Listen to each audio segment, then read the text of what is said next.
आगे चलिए। आगे एक छोटे से सत्संग में परमात्मा ने जो बात कही है उस पर आपको गहन विचार करने की जरूरत है। आगे सत्संग में परमात्मा ने कही है, सत्संग सुनाते सुनाते जब काल भगवान और परमात्मा की वार्ता हो रही थी और काल भगवान ने जब वचन मांग लिए, फिर उसके बाद काल भगवान ने परमात्मा से कहा था कि परमात्मा जब आप नीचे जाओगे तो फिर मैं देखूंगा आप उनसे कैसे भक्ति करवाओगे। जब आप नीचे जाओगे तो मैं देखता हूं आप कैसे भक्ति करवाओगे। थोड़ा सा एक बार सत्संग सुन लीजिए, उसके बाद में आपको अच्छे से समझ में आएगा। दिव्य दृष्टि से देख लिए तू अपने पति का सेरा, और इन त्रिलोक की यारों को भूल बावड़ी, इच्छा बीज भस्म हो तेरा। इन तीन लोक के भगवानों अन्य देवताओं से आस्था त्याग दे, फिर तुम्हारा इच्छा भस्म, यानी इनमें आस्था ही नहीं रहेगी, तर जन्म कैसे होगा हमारा। जहां आशा ता बासा हुई, और इस तत्व ज्ञान से ये बिल्कुल साफ हो जाएगा, यहां आपकी आस्था किसी वस्तु में नहीं रह सकती जब आपको तत्व ज्ञान हो जाएगा। और फिर सिमरन, इतना अद्भुत सिमरन है कि एक श्वास का सिमरन कर लिया तो भी कितना कीमती है। और दिन में परमात्मा को पता है ये आत्मा कितना भजन कर सकती है। काल ने ऐसा जकड़ रखा है इसको, 24 घंटे इंजेक्शन ला देता है, 1 2 4 इंजेक्शन रोजाना लगा देता है। किसी को कोई बीमार, कोई किसी कारण से परेशान है, कोई किसी कारण से, कोई किसी कारण से, तो वो क्या सोचता है कि देखूंगा कैसे भजन करवाएगा ये परमात्मा जब आओगा। पुण्यात्माओं, संकेत समझिए, परमेश्वर यहां क्या कह रहे हैं कि वो काल भगवान कह रहा कि देखूंगा, देखे कि कैसे भक्ति करवाएगा। उसके बाद परमात्मा थोड़ा सा चुप हो जाते हैं, थोड़ा सा परमात्मा ब्रेक लेते हैं कि यहां पे मैं कबीर जी का नाम लूं या क्या शब्द यूज करूं। फिर परमात्मा ने शब्द यूज किया परमात्मा का कि जब ये परमात्मा नीचे जाएगा तो देखता हूं कैसे भक्ति करवाएगा। एक बार ध्यान से सुनिए दोबारा। देता है 1 2 4 इंजेक्शन रोजाना लगा देता है। किसी को कोई बीमार, कोई किसी कारण से परेशान है, कोई किसी कारण से, कोई किसी कारण से, तो वो क्या सोचता है कि देखूंगा कैसे भजन करवाएगा ये परमात्मा जब आओगा। इनसे देख, तो पुण्यात्मा, आज कौन आया हुआ है? भक्ति कौन करवा रहा है? आज हमें भक्ति कौन करवा रहा है? दोबारा सुनिए और समझने की कोशिश कीजिए। यहां यह कहा जा रहा है कि देखूंगा जब वो परमात्मा आएगा तब कैसे भक्ति करवाएगा। परेशान है, कोई किसी कारण से, कोई किसी कारण से, तो वो क्या सोचता है कि देखूंगा कैसे भजन करवाएगा ये परमात्मा जब आओगा। इनसे देखता हूं कैसे। पुण्यात्माओं, कौन आया हुआ है धरती पे जब काल खुद कह रहा है कि देखूंगा कैसे भक्ति करवाएगा, जब वो परमात्मा नीचे आएगा। तो पुण्यात्माओं, धरती पे कौन आया हुआ है? आज हमें भक्ति कौन करवा रहा है? परमात्मा। गुरुदेव ने यहां जो परमात्मा शब्द यूज किया है पुण्यात्मा, वो अपने लिए यूज किया है, क्योंकि आज हमें भक्ति कौन करवा रहा है? आज हमें दाढ़ी मूंछ वाला वो स्वरूप थोड़ी भक्ति करवा रहा है। आज हमें जो भक्ति करवा रहा है और जिसके विषय में बात हो रही थी कि देखता हूं कैसे इनसे भक्ति करवाएगा जब वो परमात्मा आएगा, तो आज भक्ति कौन करवा रहा है ये देख लो। आज आपको भक्ति दाढ़ी मूंछ वाले कबीर साहिब करवा रहे हैं, जो 650 साल पहले वाला उनका स्वरूप था जिस रूप में आए थे, या फिर आज आपको भक्ति वही कबीर परमेश्वर परम पूज्य सतगुरु रामपाल जी महाराज जी के रूप में करवा रहा है। पुण्यात्माओं, यही गलती हमने 650 साल पहले की थी। गुरुदेव बार बार सत्संगों में जिक्र करते हैं कि पुण्यात्माओं, 650 साल पहले भी यही भक्ति थी, यही सब कुछ था, यही मंत्र थे, यही ज्ञान था और वही भगवान था, लेकिन हम पार क्यों नहीं हुए? क्या गलती कर दी? सबसे बड़ी गलती थी कि हम परमात्मा को परमात्मा नहीं मान पाए। और जब तक हम परमात्मा को परमात्मा नहीं मान पाएंगे तब तक हम उस परमात्मा की ना तो भक्ति कर सकते, ना हम सतलोक जा सकते। एक बार फिर से सुनिए, उसके बाद फिर आगे परमात्मा ने हमारा धैर्य बनाने के लिए एक छोटी सी बात कही है कि पुण्यात्माओं, अगर भक्ति मार्ग पे थोड़े बहुत छोटे मोटे अगर संकट आ जाएं, ठूठा बनी रहे, घबराना मत। अगर आप परमात्मा की शरण में हो और मर्यादा में रह के भक्ति कर रहे हो तो ये यकीन कर लेना, वो परमात्मा जानबूझ के आपको परेशान कर रहा है, जानबूझ के आपको परेशानियां दे रहा है। क्योंकि जिस प्रकार हीरे की पहचान करने के लिए वो जो हीरे का जो व्यापारी होता है, जो हीरे का जानकार होता है, वो आयरन पे रख के ऊपर से घन की चोट मारता है, ये देखने के लिए कि कौन सा हीरा कच्चा है और कौन सा हीरा पक्का है। वो जानबूझ के चोट मारता है, उसका मकसद हीरे को फोड़ना नहीं है, लेकिन वो चोट मार के हीरे की परख करना उसका मकसद है। तो परमात्मा हमें हिम्मत देने के लिए, धैर्य देने के लिए कि मन में यह धारणा मत लाना कि भक्ति करते करते मेरे ऊपर दुख क्यों आ रहे हैं, संकट क्यों आ रहे हैं। ये दुख संकट तुझे परमात्मा दे रहा है, जानबूझ के दे रहा है, तेरी परीक्षा ले रहा है। तो सुनिए एक बार वही परमात्मा वाला शब्द, और उसके बाद परमात्मा किस प्रकार से सत्संग के माध्यम से इशारा करते हुए भक्ति मार्ग पे हमें हिम्मत दे रहे हैं। तो वो क्या सोचता है कि देखूंगा कैसे वजन करवाएगा ये परमात्मा जब आओगा, इनसे देखता हूं कैसे वजन कराएगा, इनको ऐसा पीड़ित कर दूंगा भगवान की तरफ रुचि नहीं बनेगी।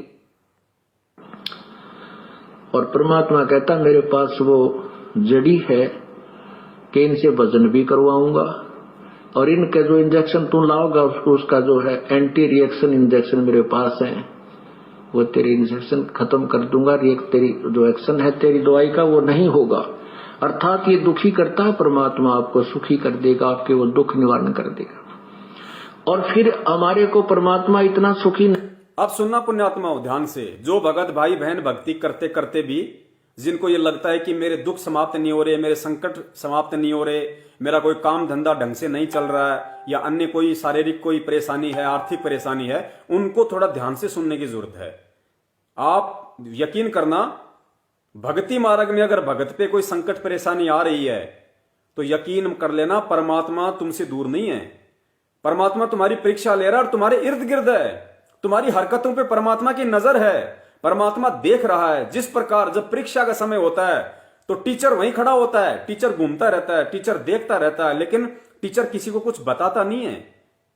इसी प्रकार जब हम पे अध्यात्म में आने के बाद कोई छोटा मोटा संकट आ जाता है तो यकीन करना वो परमात्मा हमारे इर्द गिर्द होता है, घूम रहा होता है, वो देख रहा होता है कि ऐसी स्थिति में ये भगत कौन सा रास्ता अपनाता है, मेरे ज्ञान आधार से सच्चाई का रास्ता अपनाता है या फिर अन्य कोई काल प्रेरित रास्ता अपनाता है।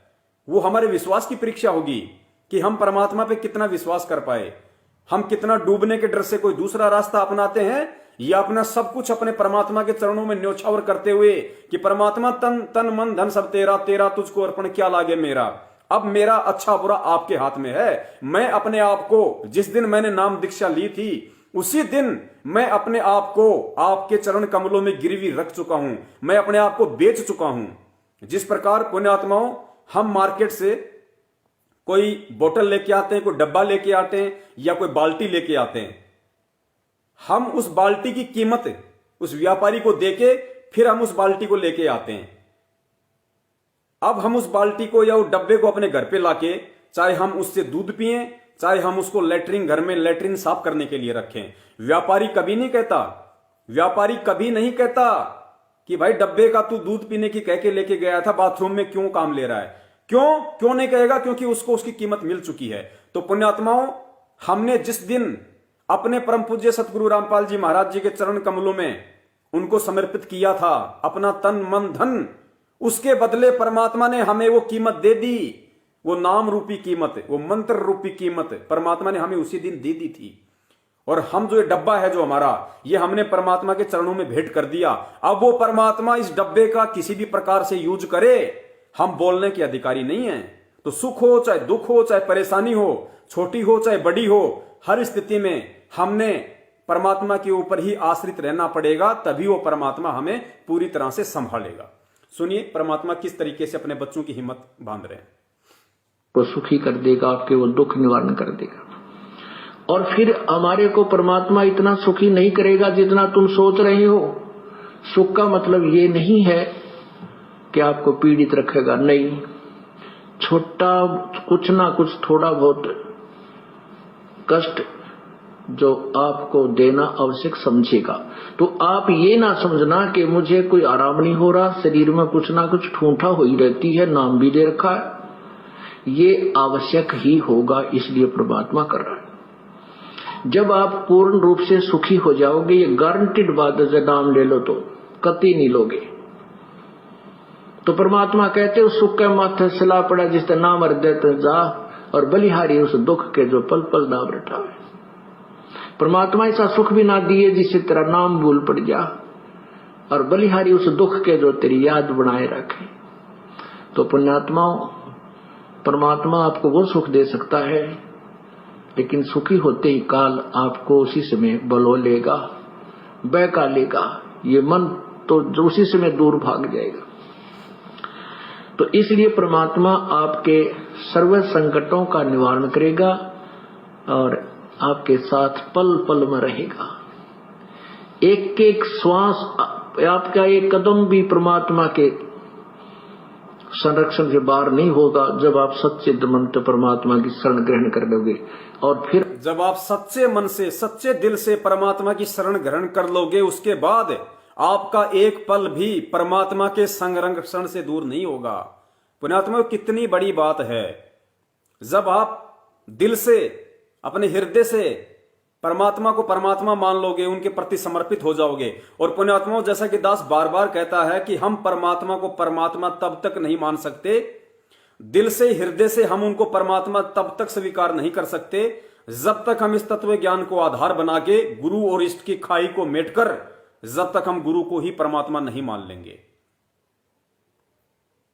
जब तक हमें सतलोक में बैठा हुआ कबीर परमात्मा अलग और हिसार जेल में बैठे हुए संत रामपाल जी महाराज जी अलग, जब तक हमें ये दो शक्तियां अलग अलग दिखाई देती रहेंगी, तब तक हम कभी भी पतिव्रता धर्म को प्राप्त नहीं कर सकते। क्योंकि गुरुदेव बताया और शास्त्रों में लिखा है, गीता जी में परमात्मा ने पढ़ाया कि आत्मा का एक ही पति है और इस आत्मा को अनन्य भाव से भक्ति करनी होगी। अनन्य भाव से मतलब गुरुजी ने बताया केवल एक इष्ट पे आश्रित होके, एक इष्ट पे। तो पुण्यात्माओं, जब तक हम एक पे आश्रित नहीं होंगे, हम कबीर प्रगट दिवस मना के हर बार यही सबसे बड़ी गलती करते आ रहे हैं। अब ये मत कहना कि गुरुजी आश्रम में कबीर प्रगट दिवस मनाया करते थे। इसका निवारण परमात्मा ने बहुत पहले करवा दिया है, बार बार जिक्र करना दास नहीं चाहता, क्योंकि परमात्मा सतगुरु की भूमिका में है, भगत की भूमिका में। ध्यान रखना, उन्होंने ज्ञान इसलिए दिया है कि इन बातों को तुम सोचो, तुम स्वीकार करो, तुम निर्णय करना सीखो अब इन सब बातों का। गुरुजी तो खुद एक भगत की भूमिका में है। वो जब तक यहां रहेंगे वो मना नहीं करेंगे, कोई मनाए चाहे ना मनाए, लेकिन इस ज्ञान को समझ के, उनके इशारों को समझ के आगे हमने बढ़ना पड़ेगा। तो पुण्यात्माओं, जब तक हम इस आत्मा को दो पति देखते रहेंगे, तब तक हम पतिव्रता धर्म पे नहीं हैं, हम अनन्य भक्ति नहीं कर रहे। हमने इस आत्मा का एक पति देखना पड़ेगा। चाहे तो अपने गुरु को इस आत्मा का पति बना लो, चाहे आपको लगता है कि कबीर परमात्मा दाढ़ी मूंछ वाला है, सतलोक में बैठा हुआ है, वो असली भगवान है, तो चाहे उसको बना लो, एक को बना लो। जब तक एक को नहीं बनाओगे, तब तक आप पतिव्रता धर्म को प्राप्त नहीं करोगे। और दाढ़ी वाले को बना लिया, दाढ़ी मूंछ वाले रूप को यदि आपने अपना इष्ट बना लिया, अपना गुरु, अपना यदि परमात्मा मान लिया, तो आप यहां से नहीं जा सकते। क्योंकि इस समय ले जाने के लिए वही परमात्मा गुरु रूप में आया हुआ है। केवल गुरु रूप से ही परमात्मा हमें भक्ति देके, शक्ति देके यहां से लेके जा सकता है। डायरेक्ट वो दाढ़ी मूंछ वाला जो रूप है वो हमें नहीं लेके जा सकता। ये विधान है यहां का। तो हमने इस चीज को समझना पड़ेगा कि दाढ़ी मूंछ वाला और आज जो हिसार जेल में बैठे हुए हैं वो दो नहीं है। गुरु गोविंद दो नहीं भाई, दो समझे वो दो जग जाई, वो नरक में जाएगा। ये परमात्मा की वाणी है। सुनिए आगे परमेश्वर की वाणी। एक एक श्वास, आपका एक कदम भी परमात्मा के संरक्षण से बाहर नहीं होगा जब आप सच्चे मन से परमात्मा की शरण ग्रहण कर लोगे। और फिर अगर परमात्मा साथ, जब आप सच्चे मन से परमात्मा की शरण ग्रहण कर लोगे, उसके बाद आपका एक कदम भी परमात्मा से दूर नहीं होगा। पुण्यात्माओं, ये सत्संग किसको सुनाए जा रहे हैं? आप और हमारे को। क्या हम परमात्मा की शरण में नहीं है? क्या हमने गुरु जी से नाम दीक्षा नहीं ले रखी? ले रखी है ना, हम उनके शरण में है ना। शरण में होके भी हम उनकी शरण में नहीं हैं। इसीलिए तो गुरुदेव कह रहे हैं कि जब तक आप, सुनिए एक बार दोबारा से, एक एक श्वास आपका एक कदम भी परमात्मा के संरक्षण से बाहर नहीं होगा जब आप सच्चे मन से परमात्मा की शरण ग्रहण कर लोगे। जब आप सच्चे मन से परमात्मा की शरण ग्रहण कर लोगे, नाम तो ले लिया, गले में लॉकेट तो पहन लिया, लेकिन अभी सच्चे मन से, सच्चे दिल से हमने परमात्मा की शरण ग्रहण नहीं की। और गुरु कब भगत को अपनी शरण में लेगा? खाली नाम लेने से गुरु शरण नहीं हो जाती। परमात्मा की वाणी है, ताते सतगुरु शरणा लीजे, कपट भाव जिन दूर करीजे। रोज नित्य में पढ़ते हैं हम, ताते सतगुरु शरणा लीजे, यानी उसको परमात्मा, उसको गुरु अपनी शरण में लेता है। ताते सतगुरु शरणा लीजे, कपट भाव जिन दूर करीजे। जिसने अपने मन का कपट, छल, जो मतलब ड्यूअल मोड में आज हम चल रहे हैं ना, कबीर जी को तो परमात्मा मान के उनका कबीर प्रगट दिवस मना लेते हैं और अपना गुरु बना रखा हमने गुरु जी को, तो ये ड्यूअल मोड है। अभी हम परमात्मा की शरण में नहीं हैं, अभी हमने आत्मा के दो पति बना रखे हैं। जिस प्रकार गुरुदेव ने हमें समझाया राजा वीर सिंह का उदाहरण देके, कि जो बहन थी वो चंद्रप्रभा, वो जो ब्राह्मणी थी जिसने गंगा जी का जल लाके अपने घर पे कपास की खेती करके और बहुत अच्छी एक धोती बना रखी थी, किस लिए? भगवान जगन्नाथ को चढ़ाने के लिए। तो परमात्मा ने क्या किया? परमात्मा ने वो खेल खेला उनको समझाने के लिए कि तू जो ड्यूअल मोड में चल रही है ना, वो तेरे लिए बहुत घातक है। वो जगन्नाथ के मंदिर में गई धोती चढ़ाने, जैसे धोती चढ़ाई, धोती उठ के आंगन में आ गिरी और आकाशवाणी हुई कि नालायक इसको यहां क्यों लेके आई है? जगन्नाथ तो काशी में बैठा हुआ था, वो कबीर, वो धानक रूप में, वो सारी सृष्टि का रचनाथ है, वो जगन्नाथ है। अगर उसने धोती स्वीकार नहीं की तो मैं भी स्वीकार नहीं कर सकता। अगर चढ़ानी है तो वहां चढ़ा। तो गुरुदेव ने बताया कि वहां से रोती रोती रोती रोती फिर वो वहां आई 2 दिन 3 दिन तक, और आके चरणों में गिर गई, बोला भी नहीं गया आगे। सैनिकों ने सारा हाल बताया। फिर गुरुजी ने क्या बताया? गुरुजी ने बताया कि कबीर परमात्मा ने कहा कि नालायक, गुरु बना रखा है मुझे और भगवान मान रही है जगन्नाथ को। अरे जो मैं तेरे सामने हूं, जिंदा रूप में हूं, साक्षात हूं, मैंने तेरे को नाम दिया, मैंने तेरे को ज्ञान दिया, मैं तुझे सारे लाभ दे रहा, और भगवान मान रही है तू उस पत्थर को, जगन्नाथ को, उस मूर्ति को तू भगवान मान रही है, परमात्मा मान रही है, और मुझे खाली गुरु मान रही है। तो पुण्यात्मा, जब तक हम गुरु को परमात्मा नहीं मानेंगे तो सेम स्थिति हमारी हो गई। आज जितनी भी 70% जो संगत है जो कबीर प्रगट दिवस मनाती है, समझ लो वो खाली फोटो को अपना भगवान मान रही है, फोटो को। और जो जिंदा रूप में हमारे सामने है, हमारे सारे कार्य सार रहा है, नाम दे रहा है हमें, सारे हमारे सिर पे हाथ रख के हमारे इतने पाप कर्मों को नाश कर रहा है परमात्मा, गुरु रूप में हमारे सामने है। हम उनको तो खाली एक गुरु मान रहे हैं, और गुरु भी नहीं माना।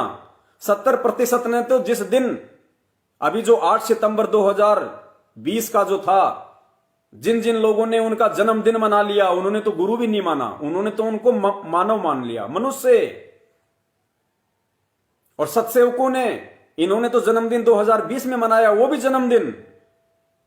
और सत्सेवकों ने 2019 में ही सतगुरु रामपाल जी महाराज जी का प्रगट दिवस मनाना शुरू कर दिया था। तो पुण्यात्माओं, अभी आप कहां हो और परमात्मा के आशीर्वाद से सत्सेवक कहां हैं? 2 साल एडवांस चल रहे हैं सत्सेवक सतलोक आश्रम मैनेजमेंट हरियाणा के पीछे लगी हुई संगत से 2 साल आगे एडवांस चल रहे हैं। सोचो तुम्हें कितना समय लगेगा सत्सेवकों को पकड़ने में। तो जब तक हम गुरु को परमात्मा नहीं मानेंगे तब तक बात नहीं बनेगी। तो कहते हैं ताते सतगुरु शरणा लीजे, कपट भाव जिन दूर करीजे। जो ये गुरु और परमात्मा को अलग अलग मानने वाली, जब तक ये दोहरा मापदंड भगत के अंदर है, तब तक परमात्मा उसको अपनी शरण में नहीं लेता, गुरु उसको अपनी शरण में नहीं लेता। तो कितनी बड़ी बात है ये जो परमेश्वर ने यहां बताई कि जब आप सच्चे दिल से परमात्मा के प्रति समर्पित हो जाओगे तब परमात्मा आपको अपनी शरण में लेगा। और उसके बाद देखना फिर आपका एक कदम भी, क्योंकि फिर आप पतिव्रता धर्म पे आ जाओगे।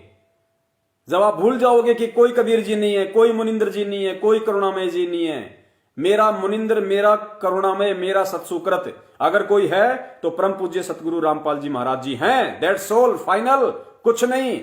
उसके बाद हम पतिव्रता धर्म पे आएंगे और फिर परमेश्वर की वाणियां हमारे ऊपर लागू हो जाएंगी, चरितार्थ हो जाएंगी, क्योंकि कमी हमारे अंदर है, परमात्मा में नहीं है।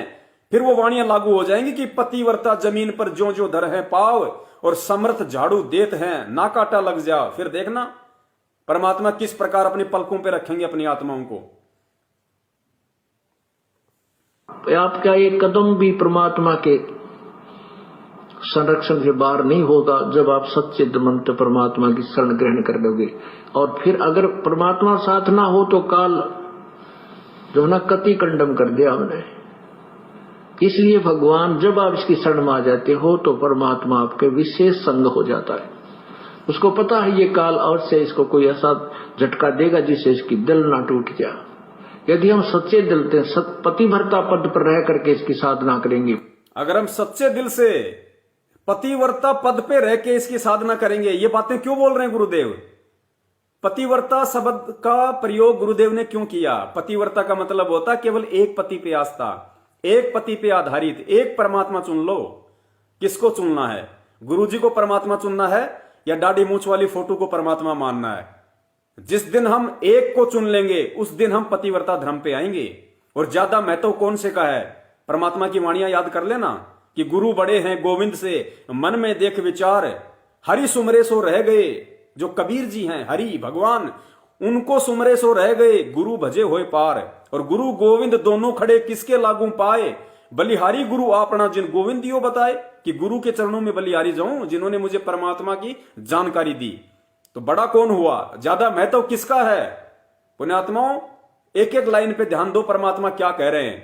इसीलिए परमात्मा बार बार कहते हैं कि भाई सत्संग सुनते समय एकाग्रचित हो जाया करो, परमात्मा को दंडोत करके सद्बुद्धि की भीख मांगा करो कि परमात्मा आपके तत्व ज्ञान युक्त सत्संगों को समझने की मेहर बख्शो। पुण्यात्मा, तब ये लाइनें हम पकड़ पाएंगे कि हमारा बाप क्या संकेत कर रहा है। ये तत्व ज्ञान है। जब गीता जी का ज्ञान कोडवर्ड में है तो आज तो गीता ज्ञान देने वाला, यानी गीता चारों वेदों का ज्ञान है, वेदों का ज्ञान दिया परमात्मा ने। आज वो सारा ज्ञान देने वाला साक्षात हमारे सामने आके सत्संग कर रहा है, तो उसके सत्संग सामान्य कैसे हो सकते हैं, नॉर्मल कैसे हो सकते हैं? सुनिए क्या कहते हैं परमात्मा। जब हम विशेष तौर से पतिव्रता पद को अपना के परमात्मा की शरण ग्रहण करेंगे, फिर देखना पता है ये काल अवश्य इसको कोई ऐसा झटका देगा जिससे इसकी दिल ना टूट जाए। यदि हम सच्चे दिल से पतिव्रता पद पर रह करके इसकी साधना करेंगे, फिर ये आपको बहुत सुख देगा। पतिव्रता जमी पर जो जो धर है पाँव, समर्थ झाड़ू देत है ना कांटा लग जावे। पतिव्रता यानी जब हम अपने एक परमात्मा कबीर परमेश्वर पर तन मन धन से आश्रित हो जाएंगे, तब हम पतिव्रता होंगे, हम अव्यभिचारी होंगे। और फिर उस पतिव्रता पत्नी की, अब देखो गुरुदेव अपने आप को छुपाते हुए कह रहे हैं, जब तक हम अपने एक परमात्मा कबीर जी पर तन मन धन से, पुण्यात्माओं आप चाहे लाख कोशिश कर लो, आप अगर कोई हंस आत्मा है, आप लाख कोशिश कर लो, दाढ़ी मूछ वाले रूप पे आप आश्रित हो ही नहीं सकते। आपके वो भाव बन ही नहीं सकते, क्योंकि दाढ़ी मूछ वाले रूप से ज्यादा चिंतन मनन मंथन याद आपको अपने गुरु की आती है। और यहां क्या कहा जा रहा है गुरु जी के द्वारा कि जब तक आप उस कबीर परमात्मा पे तन मन धन से समर्पित नहीं हो जाओगे, तो तन मन धन से हम किसके ऊपर समर्पित हैं? क्या हम हो सकते हैं दाढ़ी मूछ वाली फोटो के ऊपर तन मन धन से समर्पित हो सकते हैं? हम नहीं हो सकते। नहीं हो सकते तो हम सतलोक नहीं जा सकते। तो क्या गुरु जी झूठ बोल रहे हैं? नहीं, गुरु जी यहां यह संकेत कर रहे हैं कि उस कबीर परमात्मा पे, जो कबीर परमात्मा आज तेरे गुरु रूप में आया हुआ है, उसके ऊपर तन मन धन से समर्पित हो जा। यह संकेत है परमेश्वर का। वो अपने आप को छुपाएंगे, वो नहीं कहेंगे। उन्होंने 650 साल पहले भी नहीं कहा, उन्होंने द्वापर में भी नहीं कहा, त्रेता में भी नहीं कहा, सतयुग में भी नहीं कहा, क्योंकि परमात्मा संत रूप में आए। और परमात्मा ने, क्योंकि अगर परमात्मा सीधा कह दे कि भाई मैं ही परमात्मा हूं, उनकी बात को कोई स्वीकार नहीं करे। उदाहरण दिया गुरुदेव ने, अगर गांव में कोई डीसी चला जाए, क्योंकि डीसी रहता है सिविल ड्रेस में, अगर गांव में डीसी अकेला चला जाए और गांव वालों से कहे कि भाई मैं तुम्हारा डीसी हूं, तो पहली बात तो लोगों को यकीन नहीं होगा कि डीसी अकेला क्यों आएगा इस तरीके से। डीसी के पास तो बहुत ज्यादा पावर होती है, सेना होती है, डीसी क्यों आएगा हमारे गांव में। तो वो मजाक में लेंगे कि मजाक कर रहा है कोई। और फिर गुरुजी ने क्या बताया कि उसी डीसी के साथ में अगर कोई एक पुलिस वाला बंदूक लेके अगर उससे पहले उतरे और कहे कि भाई गांव वालों चेयर लेके आओ, कुर्सी लेके आओ, डीसी साहब आए, तो सब मान लेंगे, चाहे उसका मामा बैठा हो अंदर। लेकिन अगर उसने कह दिया पुलिस वाले ने कि डीसी साहब हैं, तो उसको डीसी मान लेंगे सब और उसकी सेवा करेंगे। क्यों? तो पुण्यात्मा, हमने इस बात को समझना पड़ेगा। आज अगर गुरुदेव ये कहें कि मैं कबीर परमात्मा हूं, तो पुण्यात्मा हमारे कर्म इतने बिगड़े हुए हैं, हमारी सोच को काल भगवान ने इतना गंदा कर दिया, जैसा उसने परमात्मा को कहा था कि जाओ जोग जीत संसारा, जीव ने माने कहा तुम्हारा, कि जब तुम नीचे जाओगे ना उस समय तक तो मैं इस जीव को इतना गंदा कर दूंगा, इसकी मनोवृत्ति को इतना दूषित कर दूंगा, ये आपको भगवान रूप में स्वीकार ही नहीं करेगा। तो वही तो हो रहा आज। फिर परमात्मा ने क्या कहा था कि भाई तेरे को जो करना तू कर लेना, मेरे ज्ञान में वो पावर है, मैं वो ज्ञान देके अपने बच्चों को अपना बना लूंगा, तुझे मालूम भी नहीं पड़ेगा। तो पुण्यात्माओं, ये ज्ञान की जो पावर है, इस पावर ने तो आज हमें ये पहचान करवाई है। और ये ज्ञान कौन दे सकता है? परमात्मा दे सकता है, दूसरा आके नहीं दे सकता। पुण्यात्माओं, इस पृथ्वी लोक का कोई भी प्राणी, इस पृथ्वी लोक का कोई भी इंसान जो खुद काल के जाल में फंसा हुआ है, वो हमें क्या सतलोक दिखाएगा, हमें क्या सतलोक में लेके जाएगा, हमें कहां से वो सतलोक के दर्शन करवा देगा, कैसे हमें सतलोक भेज देगा, कैसे हमारा मोक्ष करवा देगा। जो व्यक्ति खुद एक जीव के पेट से जन्म लेके, एक मां के गर्भ से जन्म लेके जेर में लिपट के बाहर आया हो, जो खुद गंदगी में लिपट के मां के योनि द्वार से बाहर आया हो, तो योनि द्वार से आने वाला कौन? जीव, आप और हमारे जैसा मनुष्य।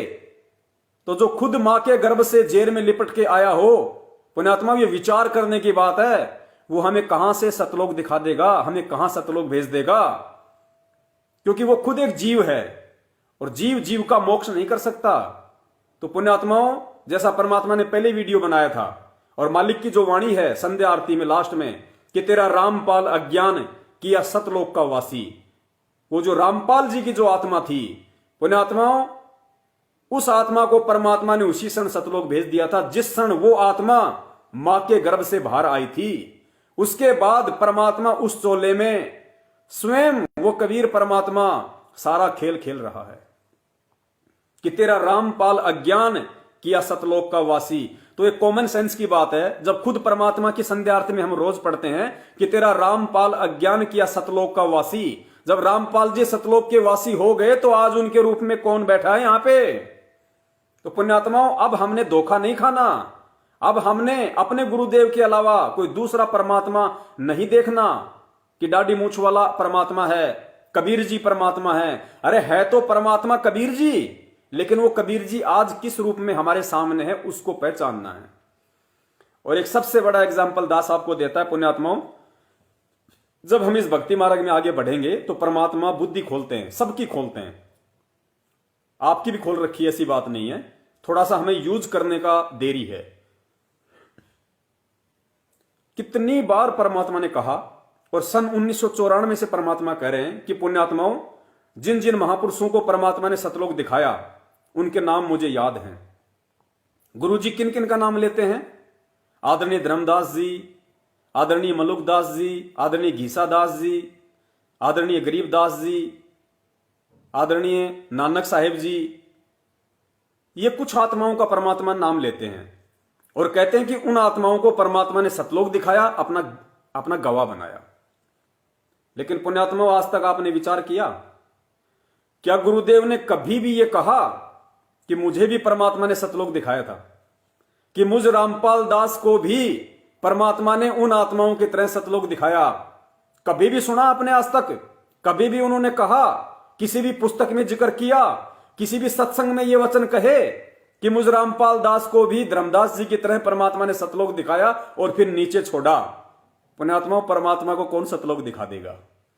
जब आज सतगुरु रामपाल जी महाराज जी के रूप में वो कबीर परमात्मा स्वयं मौजूद है, तो उनको कौन सतलोक दिखा देगा? और पुण्यात्माओं, जिसने सतलोक देखा नहीं तो वो सतलोक का विवरण कैसे कर सकता है? वो सतलोक की एक एक जानकारी कैसे दे सकता है? वो सृष्टि रचना कैसे बता सकता है? अपने भक्तों को कैसे उनकी आत्मा निकाल के सौपन में उनको सतलोक के दर्शन करवा सकता है, जिसने खुद सतलोक नहीं देखा, जो कभी खुद सतलोक नहीं गया? पुण्यात्माओं, ये पॉइंट है, ये विचार करना पड़ेगा हमें। इससे साबित होता है कि परमात्मा को कौन सतलोक दिखाएगा? जो स्वयं सतलोक का शहंशाह है, उसको सतलोक ना देखने की जरूरत है, ना दिखाने की जरूरत है, और ना उसको कोई सतलोक दिखा सकता। इसलिए परमात्मा ने आज तक इस बात का जिक्र नहीं किया कि मुझे भी परमात्मा सतलोक लेके गए और मुझे भी दिखाया, क्योंकि परमेश्वर को पता था कि आने वाले समय में मेरे बच्चे समझ जाएंगे, इस मेरी बात को पकड़ लेंगे, इस पॉइंट को पकड़ लेंगे कि भाई जब गुरुजी ने कभी सतलोक नहीं देखा तो गुरुजी सतलोक का इतने अच्छे से विवरण कैसे कर रहे हैं? पुण्यात्माओं, ये पॉइंट है। ये साबित करता है कि धरती पे स्वयं कबीर परमात्मा के रूप में सतगुरु रामपाल जी महाराज जी मौजूद हैं। और अब हमने धोखा खाने से बचना होगा। हमने गुरु और इष्ट के बीच की जो खाई है कबीर के मार्ग में, उसको मिटानी होगी। और जब तक वो खाई नहीं मिटेगी, हम पुण्यात्माओं खाई में ही गिरते रहेंगे, मोक्ष नहीं हो सकता। तन मन शीस ईस अपने पे, तन मन शीस ईस अपने पे, पहलम चोट चढ़ावे जब कोई राम भक्त गत पावे हो जी, जब कोई राम भक्त गत पावे हो जी। तन मन शीस ईस अपने पे, तन मन शीस ईस अपने पे, पहलम चोट चढ़ावे जब कोई राम भक्त गत पावे हो जी, जब कोई राम भक्त गत पावे हो जी। भाई सतगुरु तिलक अजप्पा माला, युक्त जटा रखवावे, सतगुरु तिलक अजप्पा माला, युक्त जटा रखवावे। जत को पीन सत का चोला, भीतर बेख बनावे जब कोई राम भगत गत पावे हो जी, जब कोई राम भगत गत पावे हो जी। भाई लोक लाज मर्याद जगत की, तृण ज्यों तोड़े बगावे, लोक लाज